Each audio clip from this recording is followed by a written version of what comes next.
Good afternoon and welcome. Thank you very much for joining us for today's Wayne Chat webinar, Make Your Own Waves, the Surfer's Rules for Innovators and Entrepreneurs.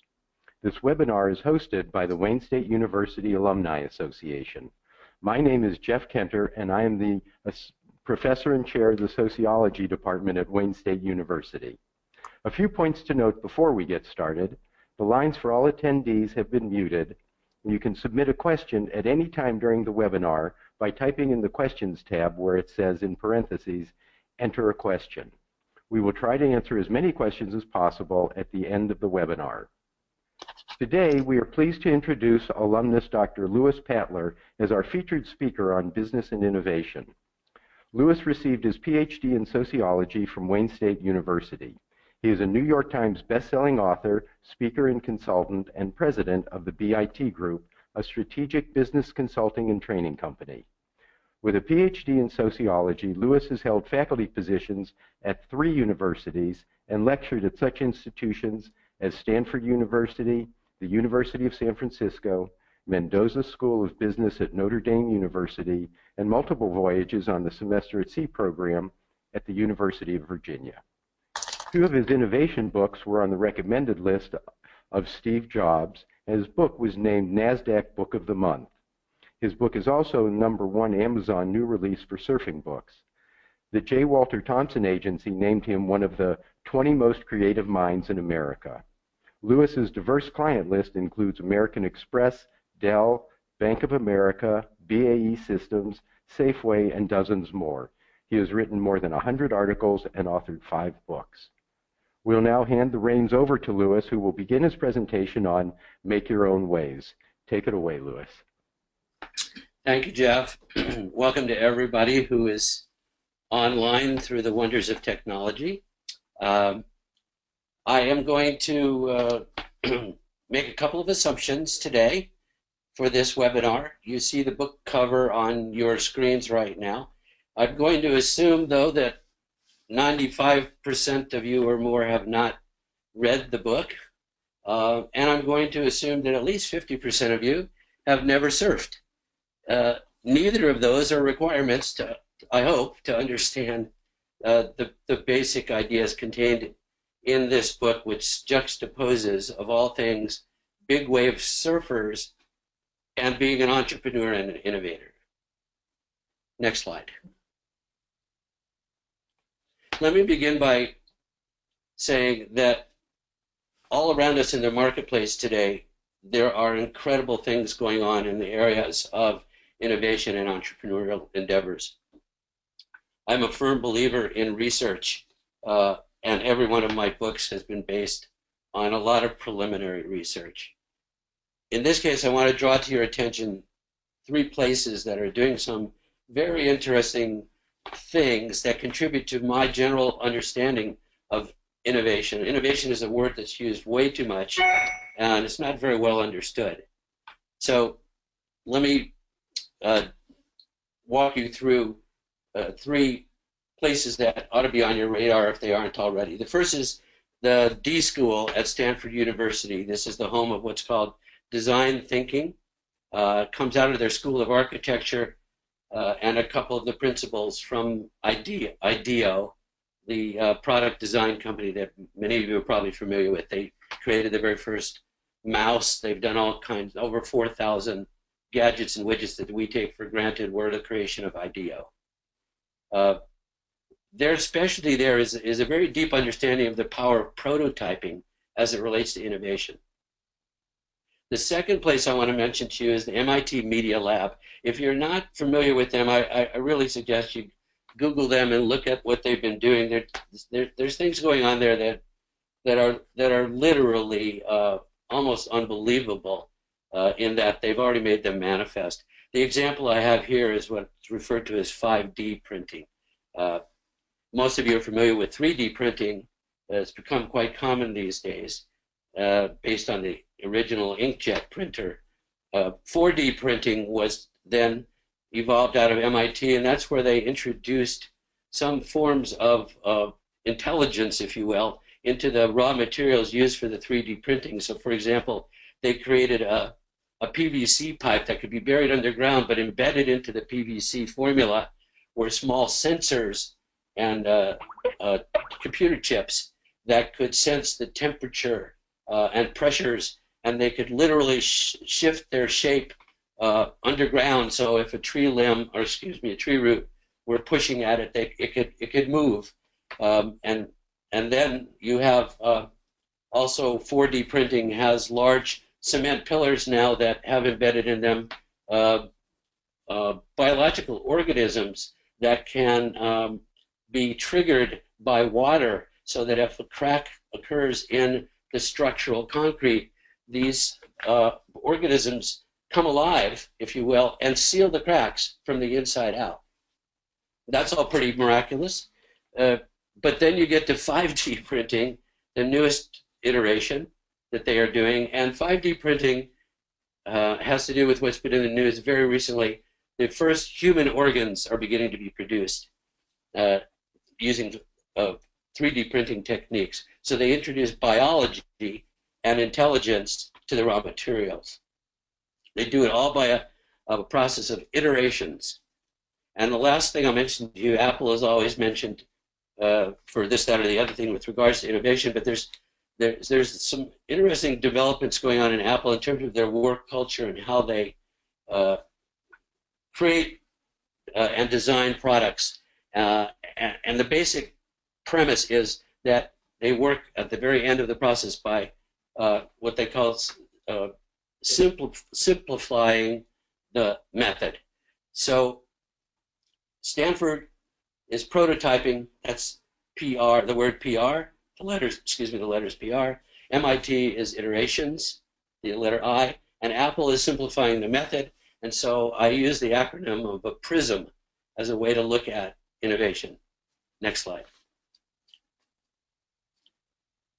So with that in mind, and looking at the marketplace in general, I started to work on some ideas about a book about how do you combine innovation and entrepreneurial activities. And I came upon, in my research, one unexpected finding early on, and that was that the repeatedly successful innovators were those who took metaphors and analogies literally. And so I was looking for a metaphor or an analogy, and started thinking about cycles and waves, and began to explore the metaphor of a wave, and then that led me into looking at surfing, and then I went deeper into that, into the big wave surfers. We live in a world that is really extraordinary right now. So you have things like this happening. I'm going to read to you the opening page of the book, and then with regards to each chapter, I'm going to read to you a paragraph or two from the surfers to set the stage for the content of the chapters. But the book starts like this. Facebook, the world's largest social media site, creates no content. Wikipedia, the world's most active reference source, employs no scholars. Airbnb, provider of more beds than Hilton and Marriott hotels combined, doesn't own a single mattress. Uber, the world's largest cab company, has 0 taxis. Alibaba, the most valuable global retailer, has no inventory.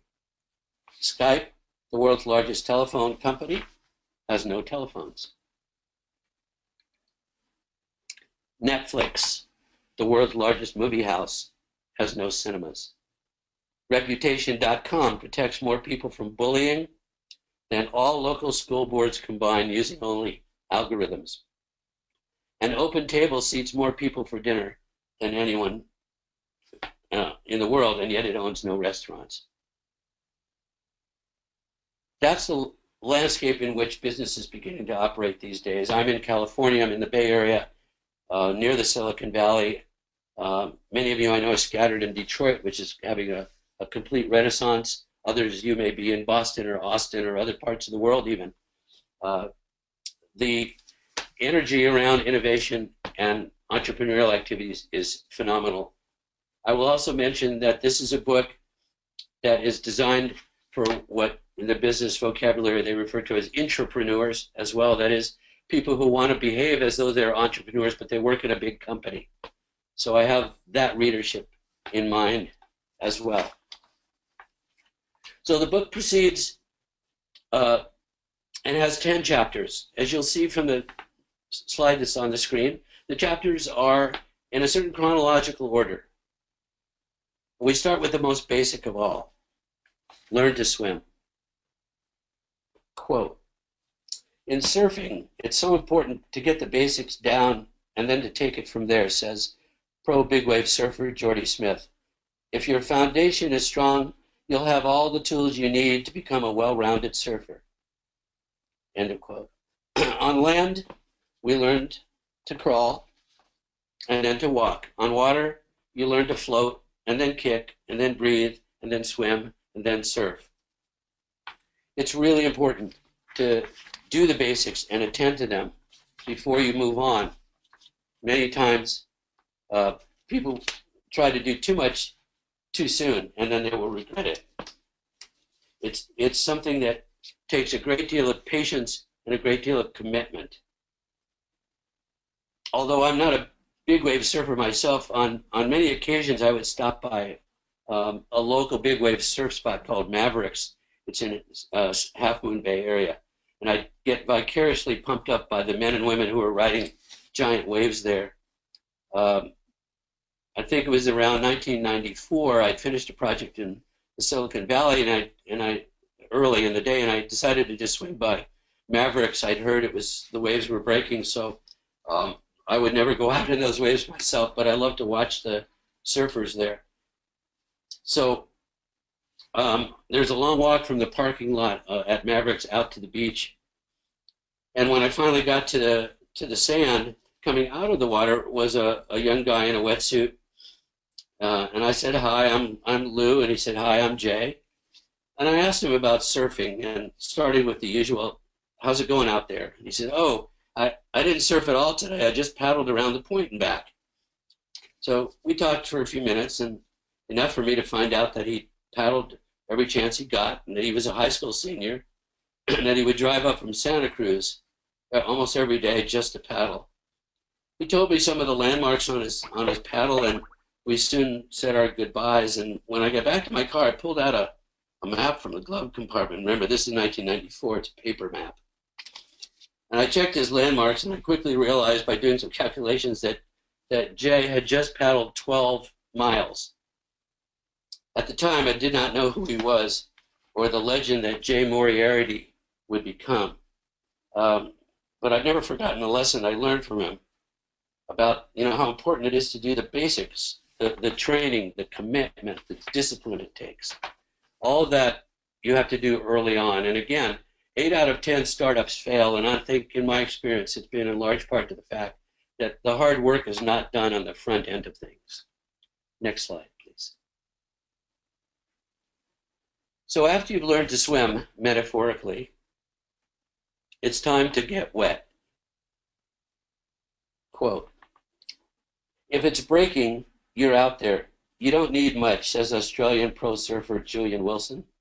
A wave that spills is enough. It's all about getting salty. There's always an excuse, but we all know how good we feel after a surf. So I can't emphasize, end of quote, I can't emphasize how important it is to actually get out there into the waters to test yourself a bit. You can't just grease up and lay on a beach towel and expect things to happen. And by analogy, the same in business, you have to be prepared to take some chances and take some calculated risks. When you get into the water, though, especially when it's the ocean, it's a very, very powerful force. So is the marketplace. Next slide. So in chapter 3, we start to take a look at the decisions that have to be made once you have entered the water, entered the ocean. In the ocean, you can boogie board, you can body surf, you can blow up an air mattress and float around, you can water ski, you can jet ski, you can hydrofoil, you can surf. But these are all decisions to be made. By analogy, the same is true in the marketplace. We all know stories of many companies that ventured out and launched doing one thing and ended up doing something very different. The classic example, as some of you may know, is Twitter. Twitter began as an audio recognition system, and it was designed to get little short excerpts from people that were spoken into your mobile devices and then sent to friends. It really never went anywhere, and it wasn't until Biz Stone and Jack Dorsey had some other discussions with one another, and eventually said, "No, let's see what we can do with letters and words," and thus Twitter was born. So, deciding to write is an imperative for just about any entrepreneur and any startup. Many people get intimidated by the ocean. The same is true of being an entrepreneur or an innovator. It can be a very intimidating thing. Sometimes you're up against tremendous odds, tremendous competition, and you just don't quite know where to start. One of the important things that my research showed in doing this book is that the big wave surfer's advice would be to work on your mind at least as much as you do your physical training. So, for example, again at Mavericks, I'm going to read you a little section from the book. Daryl Flea Verosco, flea as in the insect, was the winner 3 straight times at the Mavericks surf competition. Flea is known as a fearless surfer with a special passion for this surf spot, who describes himself as one of the last of the pioneers. Among the first to ride Mavericks waves, he was hooked from day one. As one of the earliest to test himself there, Flea ventured where very few had gone before, always going full throttle. Quote, "The energy I got right when I paddled out is like I got goosebumps. I even get them now while talking about it, because it's something that goes through your blood. There's people that charge Mavericks, and there's people that surf Mavericks, and the people who charge win." End quote. I remember being in a crowd for all of Flea's Mavericks victories. At one of them, I was standing close to Flea when a fan approached him. The fan was holding a colored postcard of what I assumed was a picture of Flea on a huge 40-plus foot wave, making him look very much like a small flea on a big dog. And there was something ominous about the scale of the man-to-wave picture in the photo. The fan was seeking an autograph and handed Flea a blue Sharpie and a postcard, and that postcard. They exchanged a few words. Flea wrote something, signed the card, and walked on. Years later, while I was pursuing some surfing memorabilia on eBay, I saw for sale what may have been that card, and I bought it. I never imagined that the few words Flea wrote would capture so succinctly the tenacity and the magic of big wave riders. Flea said, "It's just water." Flea. Literally ever since then, I can't tell you how many times I have thought of Flea when a big decision or an opportunity faces me in the business context, and I've said to myself, it's just business. That's the kind of an attitude that a big wave surfer has to have, and the same with an entrepreneur. You're risking your life if you're a surfer as you go out into those huge 30 to 50 foot waves, and you're risking your livelihood if you're an entrepreneur venturing out into surf that you're not really ready for yet. So you have to make a decision what you're going to do in the marketplace and when you're ready to go. Next slide.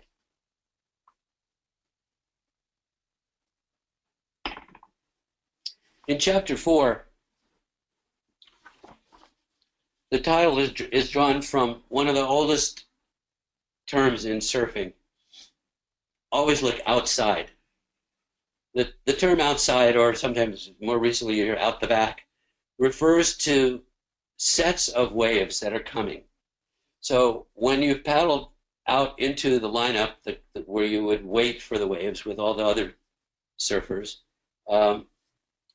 you look to the horizon, you look to see what's coming, and then you position yourself, you're anticipating when the wave is coming. And when you are just about to decide to take a particular wave, you take one more look because you want to double check as to what's coming. In business, it's often about the wave behind the wave as well. You watch for what's coming because you may be missing a better opportunity that's a little farther out and perhaps a little bit more ominous. So in this chapter, as is true of all the chapters, next slide please, each chapter ends with a series of questions. So I wanted you to get an idea of how the book is structured for those of you who are more interested in the business angle than the surfing angle. Here is a series of questions from chapter 4. Each chapter has 3 to 6 or 8 questions. If you do them cumulatively, if you do answer all the questions, by the time you get to the end of the book, you've created pretty much the essence of a strategic plan or a business plan. So in this case, question number 1, what business trends do you see that match well with your product or service? List those trends, then articulate specifically how and why there is a match. 2, who are your competitors and what are they up to? Which of those competitors might make a good strategic partner in the future? 3, what direct feedback have you gathered from your customers? How has this feedback affected the iterations of your idea? And 4th, what human, technological, and material resources are still missing? These are the kind of questions that everybody needs to ask and be aware of. You have to see into the future, and you have to be mindful of the history of your product, of your company, of your particular market niche. Next slide.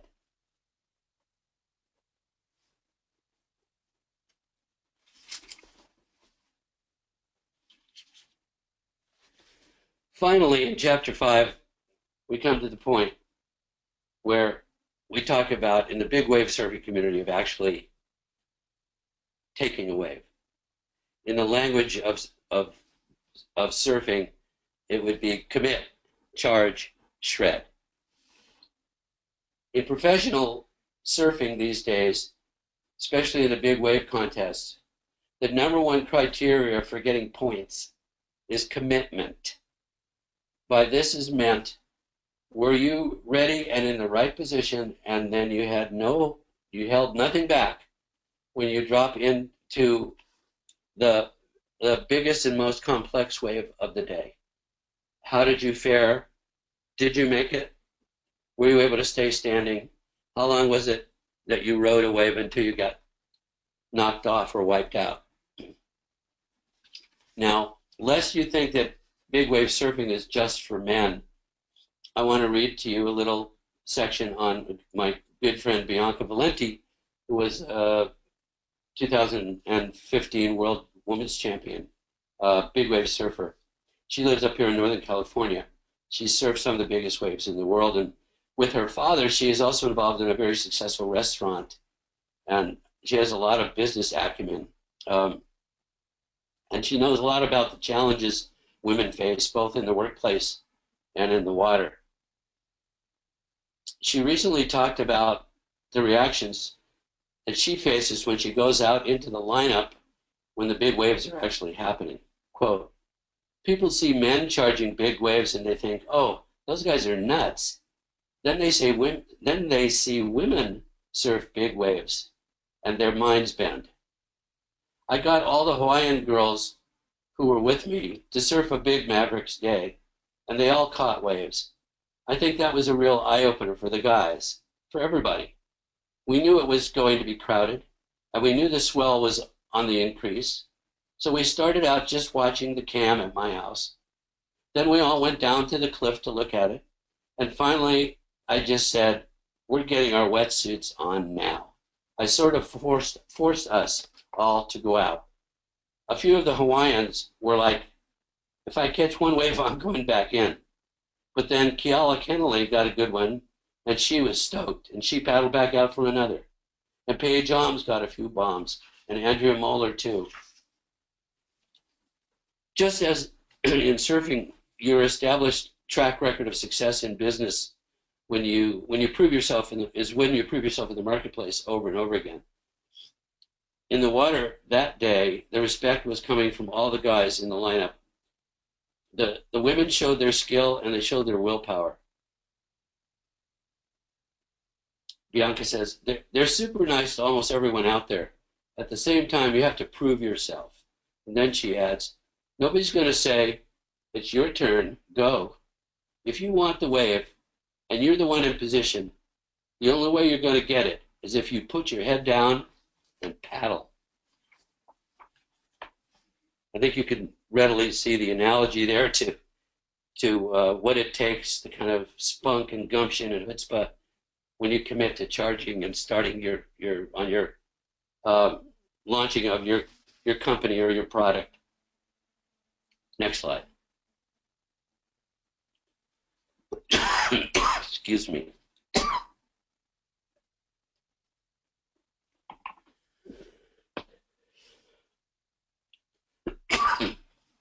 I'm fighting a cold, as you can tell.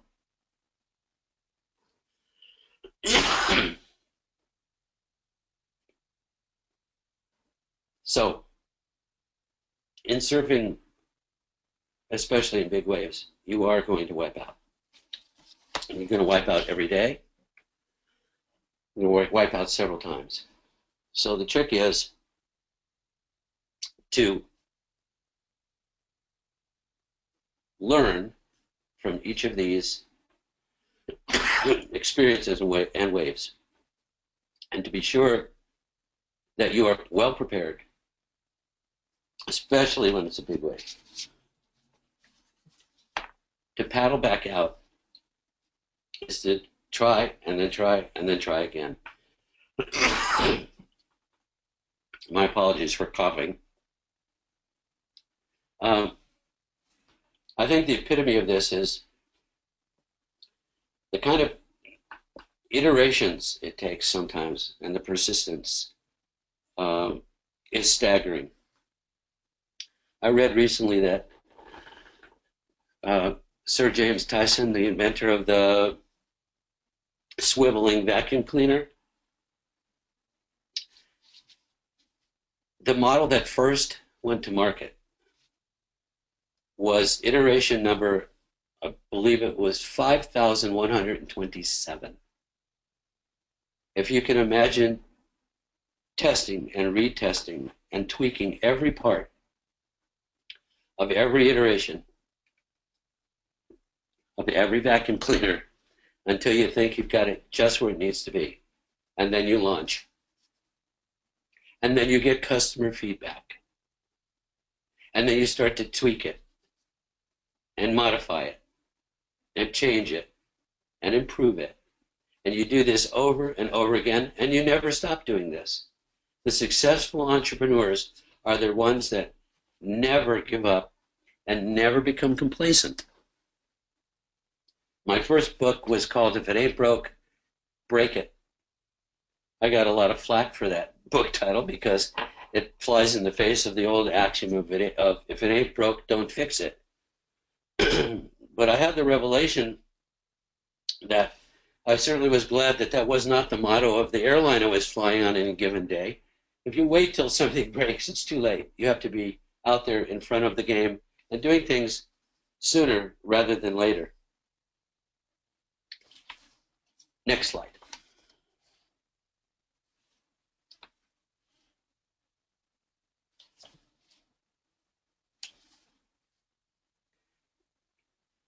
If any of you have ever been to the Hawaiian Islands or really any tropical place, or actually any beach or lifeguard stand, one of the things you're likely to hear from those who live their lives on or near the ocean is this phrase: never turn your back on the ocean. In the Hawaiian Islands, it's very common to have small babies be brought to the ocean when they first start to understand language and they have enough physical strength to be exposed to the ocean waters by their moms and dads. And this phrase, never turn your back on the ocean, is heard all the time. I remember on my first trip to Waikiki Beach, I came upon this large bronze statue of Duke Kahanamoku.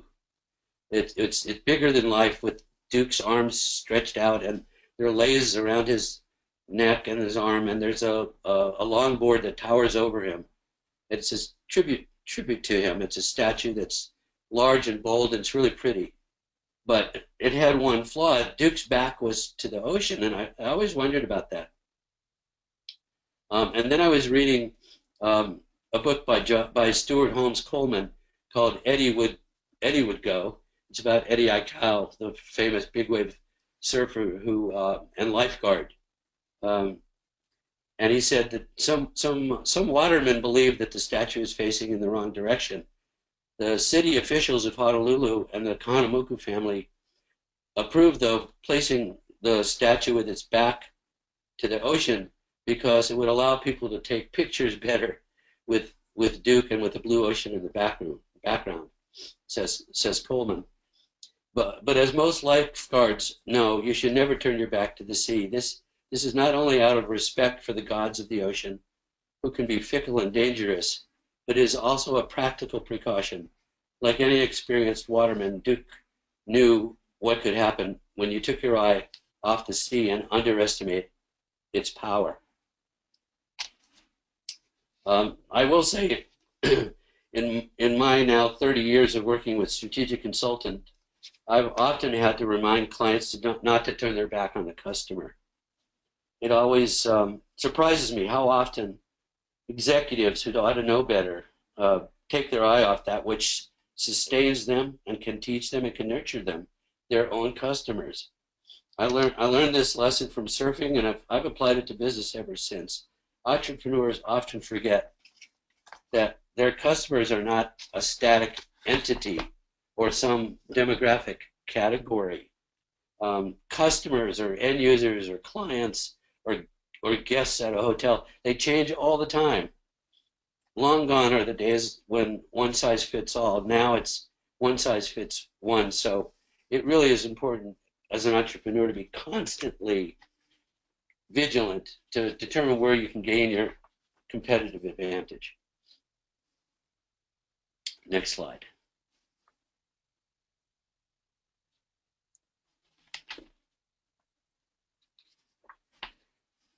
Dare big.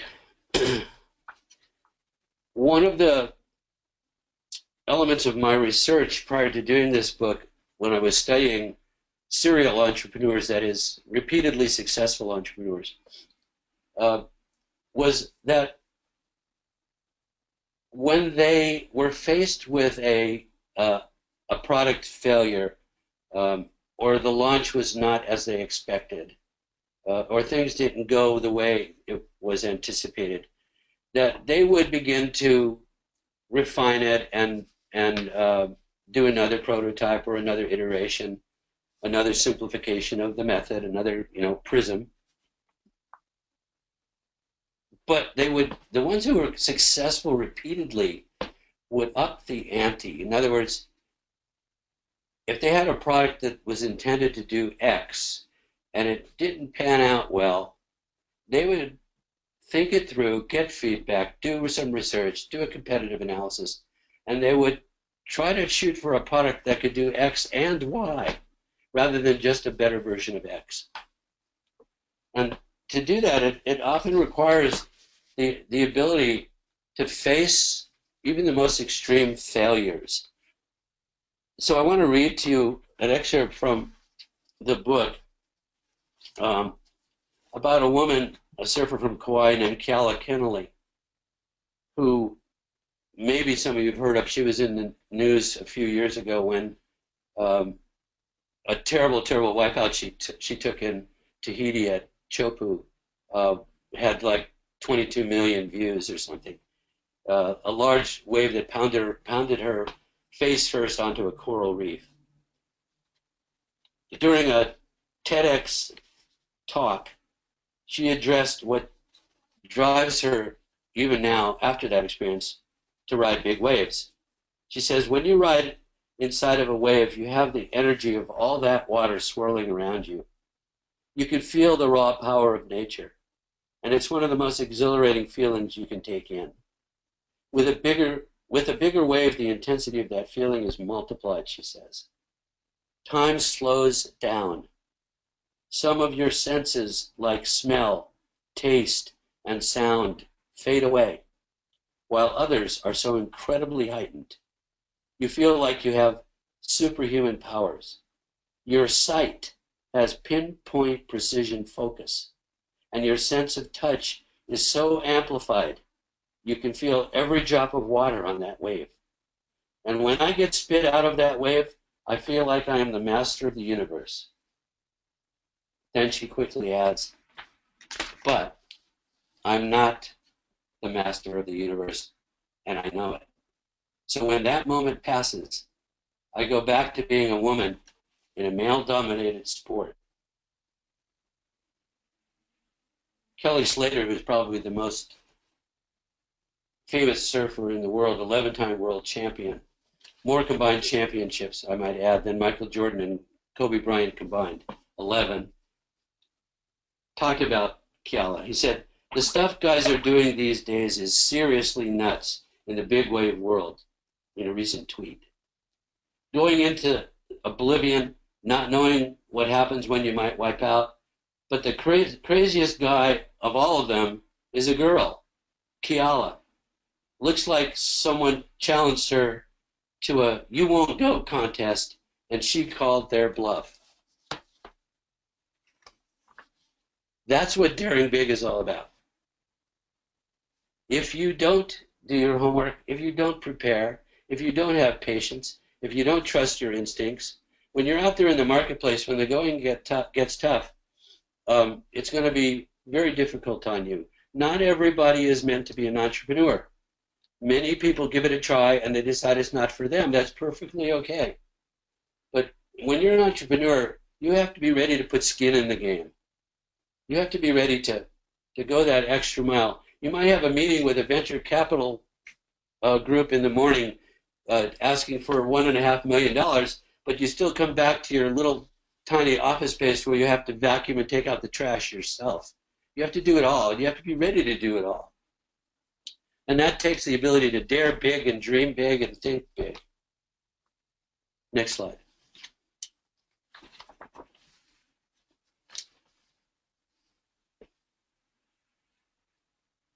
Never surf alone. Now, to those of you in the audience who have surfed, you may think otherwise. The normal idea about surfing is it's one of the most solitary, simple sports in the world in terms of it's you, it's the water, it's a surfboard. It seems as though on the surface of it, it might be a solo sport. And yet, surfing never really is. Surfing's been, from the earliest of days in Polynesia, a community endeavor. It's the camaraderie of it. It's the acknowledgement that there are these challenges out there which you can get advice from others about. And also there's that element of talk story, as they call it in Hawaii, where after a day in the water, you can talk about it and share with friends and have music and food and so on and so forth. In big wave surfing, it's much more aligned with the chapter title, Never Surf Alone. You can't go out into a big wave these days and risk your life without having a support system. That ranges from your family and friends who encourage you, to personal trainers, to jet ski and safety patrols, to self-inflatable life vests, to board shapers, and it goes on and on and on. All of these things are part of a collaborative team. The same is true in the business world. And it's the camaraderie that actually itself can drive you to new heights that you never expected. Often when you prepare and train, you're doing it by yourself. Yeah, you're doing it with the understanding that this training is going to keep you in the big wave community and keep you in the marketplace, by analogy. And all of these things add to your ability to have a competitive advantage. Laird Hamilton is probably the most famous big wave surfer these days. He just has a documentary at the Sundance Film Festival about him a couple of weeks ago. Laird says that the reason I'm able to do what I do is because I have partners. I'm only arriving at this level because I'm being driven by these guys to this level. To never surf alone means that if you're going to be involved as an entrepreneur, it is going to be a team sport.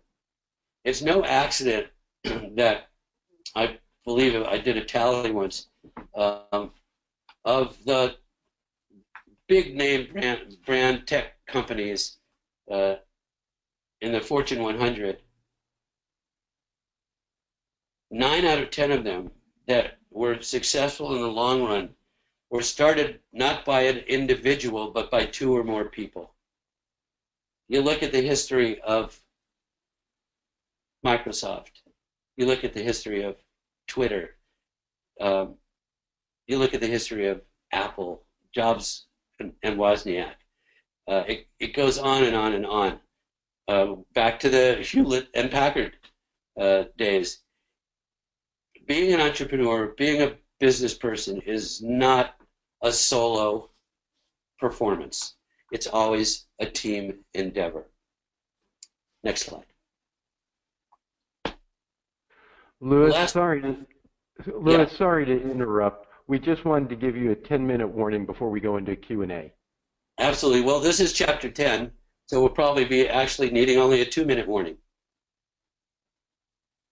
So, thank you. Thank you, Jeff. So, the last chapter in the book, and the last comments I'll make, has to do with staying stoked. Stoked, of course, is a surf term that I think probably is in the general vocabulary of everybody. But what we're talking about here is the ability to keep your energy up, keep your passion going, have that kind of sustaining willpower that gets you through the tough stages, through the difficulties, whether it's in the water or in the marketplace. As you see in the picture in the slide, you've got all kinds of people with all kinds of stripes that they bring to the occasion. A smile, some good energy goes a long, long way. I will tell you that in the research that I've been doing for 20-something years on entrepreneurs that are highly successful. Most recently, I was just reading some things about Richard Branson, for example. One of the common ingredients of all of them is that they don't worry so much about time management. They worry about energy management. They try to find ways to sustain themselves, to do things away from the business context. They do not worry about a work-life balance. If you're going to be an entrepreneur, throw that out the door. There is no such thing as a work-life balance. You you are better prepared to be an entrepreneur if you think about work-life integration, so that you can be on vacation with the kids and tackling an email or two or three, the one doesn't detract from the other. You have to be able to find some passion in your life. For me, for example, it's baseball. So I play baseball competitively all over the globe every chance I get. For other people, it might be working for a nonprofit or a cause, or involved in your church or politics or whatever it would be. All of these things are a way of rejuicing yourself, restoring your batteries, recharging in order to stay stoked. So the power of being an entrepreneur is easily drained. So you need to recharge over and over again. The Richard Branson article I saw day before yesterday said that he's a lot like 5 other CEOs that were also featured in this article, in that they set aside at least 5 hours a week to read things that have nothing to do with business, to read voraciously, to read whatever their taste may run, from fiction to novels, etc. So I say to all of you, in anything you do, stay stoked. And now I'll turn it back to Jeff to answer some of your questions that have perhaps come up during my remarks. And I'll thank you in advance for listening to me. Jeff, fire away. Great. Thanks, Louis. You've given us lots to think about. We do have some questions from the audience, some time for questions for the audience. And our first one is a comment from one of our listeners, Koner Carr. Koner got his Ph.D. in civil engineering from Wayne State in May of 2003. And he says, "Thank you for hosting this. I haven't read your book, but you're a great speaker with a lot of wisdom. I'm enjoying the webinar all the way from Phoenix, Arizona, sitting in my office." So, until they perfect the big wave machines, there aren't many waves in Phoenix. But as a baseball guy, I will say that this is a great month to be in Phoenix, this and next, when spring training is happening there. So I appreciate your remarks and the compliments. I love doing this, and I hope you will get the book and find it useful and practical. I don't like to write books just to write books. I write them. I truly want to make a difference, and I truly hope that people can find things that they put to use. That's the real test for me.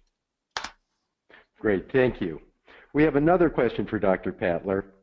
The question is, I work at a State Department of Transportation Research Center and manage research projects on highway transportation systems.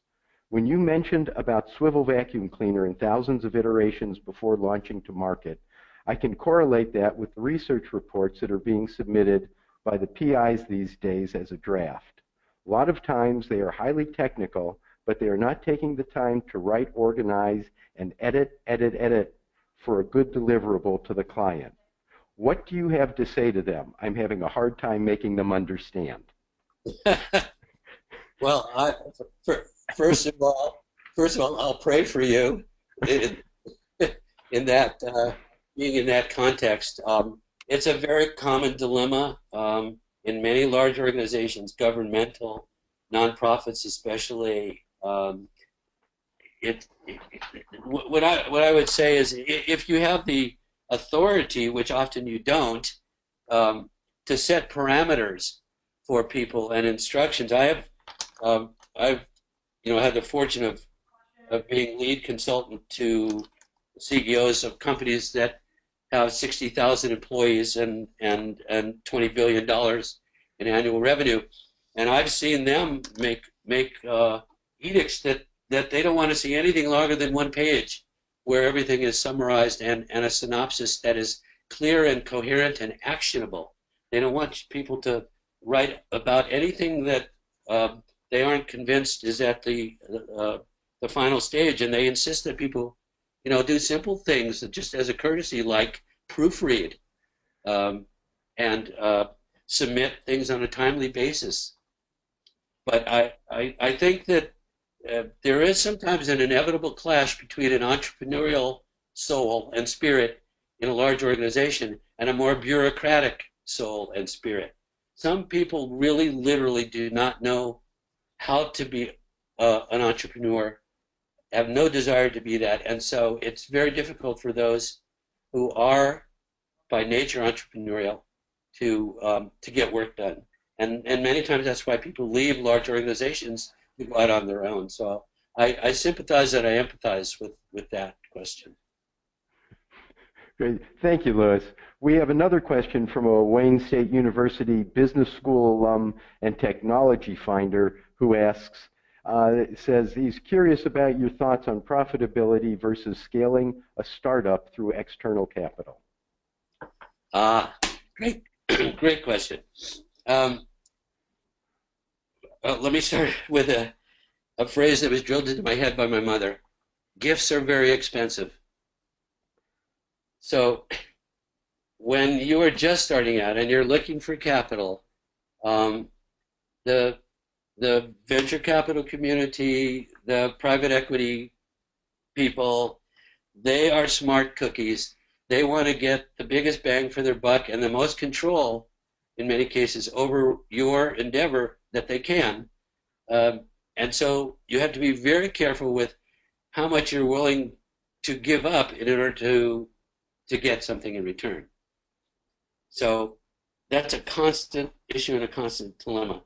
I don't think there's any formula to offer up, except I would say that I'll respond to it this way. I recently did a talk at one of the universities here at their business school, and in the Q&A, one of the MBA students asked me, in all your work with CEOs, have there been any regrets that you see them as saying that they have? And I had to pause for a moment, and I said, yeah, I think there's a couple of things that do come to mind. One is I've heard them say more than once that they wish they had made decisions more quickly, that they waited too long, they thought they needed to have more information than they really needed. And that was tied to the second regret they had, which was that they didn't trust their gut. So I would say too, if you're in the startup mode or in the entrepreneurial world, trust your gut. Do your homework, do all the other good stuff that I've been talking about. But when it comes down to it, there are times you just have to trust your gut and your intuition. Great. We have a question from Jason Pearsall, who received a bachelor's degree in Juris Doctor from Wayne State University. He's co-founder at Golfler, a Google Top 2 sports app and Professional Golf Association Product of the Year. His question is, how do you recommend for a Detroit company to get a foot in the door with Valley VCs? Well, first of all, kudos to him for getting a little plug for his company. He's already on the right path of marketing every chance you get. So, the obvious responses are things like keep the social media side of things going, and so on. Work your network to see if you can find anybody in this world out here. But it is a difficult thing. It's everybody wants the marketplace is really full right now with more sellers than buyers, if you will. So I don't have any specific advice except to keep doing what you're doing. The analogy I would use though is have you ever heard those interviews after a NASCAR race where they say to someone like Jimmy Johnson, that was a really good race, and he says, well, thank you, my number 23 Pennzoil car with a Chevy engine is really doing well, and I have to thank my sponsors GoDaddy for all they've invested in it. It was running great today. So every chance you get, you have to think that you are marketing your materials and work your network. Great, thank you. We have a question from a listener in Massachusetts who asks, Any advice on how to form your entrepreneurial team? What questions to look for? What qualities to look for? Do I look for personal connection, passion, or the person's skill? That's a relatively easy question for me, given my research and my bias, and that is you look for a person's passion first when you're building a team, and you look for their strengths, and you build on their strengths, and you coordinate strength upon strength as you build your team. I can't tell you how often I've seen teams and projects fail because they get a group of people together without paying attention to the relative strengths, and they say, well, this person doesn't know enough about spreadsheets yet, and so they try to quickly boost their abilities in spreadsheets when that person knows a lot about product design. So build on people's strengths, work for finding people who have passion, find people who have diverse interests and backgrounds, and put them together to work on projects where they can leverage what they do best. That will energize them as well. Great, thanks, Louis. That's all the time we have for questions right now. Thank you all for these great questions. If you're looking for more information about Make Your Own Waves or Dr. Louis Patler, you can find information at louispatler.com. For more information about the Wayne Chat Series, visit Alumni Association website at alumni.wayne.edu. We're pleased to announce that Wayne State University is hosting its inaugural Giving Day that will take place Tuesday, April 4th. Make a gift on Giving Day, Tuesday, April 4th, to support this and other programs for the Wayne State community. Finally, we ask you for your participation in a brief survey immediately following this webinar. Please click the survey link to begin, and we appreciate your feedback. Thank you again to Dr. Patler for your time and this intriguing presentation, and thank you to all of you for attending today.